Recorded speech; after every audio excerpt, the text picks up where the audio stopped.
يعني بسم الله الرحمن الرحيم ان شاء الله. معاكم اخوكم درديري النهارده ان شاء الله جاي بالحل للازمه اللي كل الناس وكل واحد بيمر بيها يا جماعه. اول حاجه، ان شاء الله باذنك انت يا رب انا لقيت حل للازمه اللي انت فيها اللي هي شاغله الناس كلها النهارده.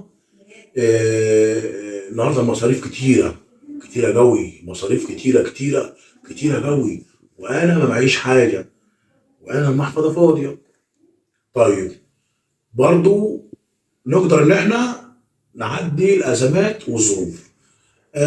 مش هقدر بقى استلف انا بقى واقول لواحد مثلا صاحبه حبيبي واخويا ودراعي، يا بابا الو، بعت لي لا شوف لي 1000 جنيه معاك.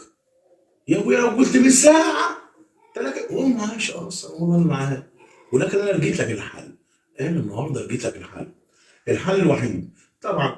معلش مراتك مش هتسيبك،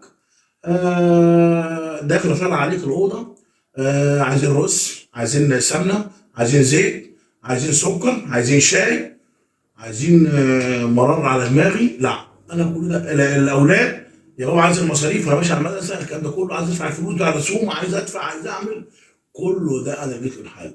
ايه هو الحل بقى؟ تابع اخر الفيديو وانت تعرف ايه هو الحل.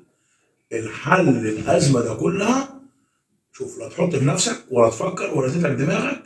ممكن يجيلك السكر، يجيلك الضغط، يجي لك حاجه وحشه تموت مكانك من كتر الضغوط اللي على دماغك. لا، انا بقى عندي الحل، ده اديني عنده الحل. مش هتتعب، هو حل بسيط جدا. هتروح تسيب العالم ده كله وتقفل الباب على نفسك وتروح جايب البطاريه في دماغك وتجي نايم.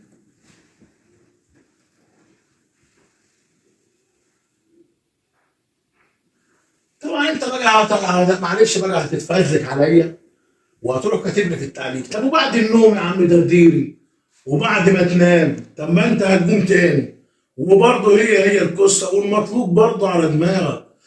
لا يا باشا انا نسيت اقول لك، ما انت هتنام مش هتقوم، من كتر الضغوط اللي فوق دماغك هتنام يحصل لك حاجه هتنزل ميت.